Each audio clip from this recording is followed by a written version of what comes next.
Les chrétiens vont au Vatican, les musulmans à la Mecque et les révolutionnaires à Alger. La citation est aussi célèbre que son auteur.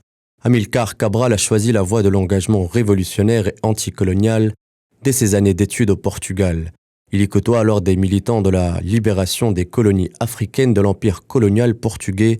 Certains de ces militants deviendront des meneurs de la lutte indépendantiste en Afrique, tels que Agostinho Neto, qui deviendra le premier président de l'Angola libre.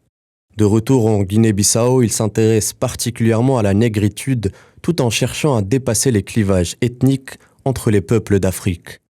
Le leader guinéen est particulièrement proche des autres mouvements révolutionnaires à travers le monde. Fidel Castro faisait partie de ses soutiens pour porter la voix de tous les peuples colonisés, sans omettre le président algérien Houari Boumedienne, avec lequel la proximité politique était évidente.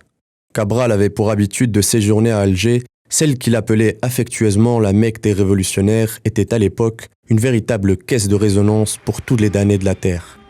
Celle qu'il appelait affectueusement la Mecque des révolutionnaires était à l'époque une véritable caisse de résonance pour tous les damnés de la terre. Il restera dans la postérité aux côtés des Mandela et autres grandes figures de l'Afrique qui disaient non à la soumission et non à l'oppression.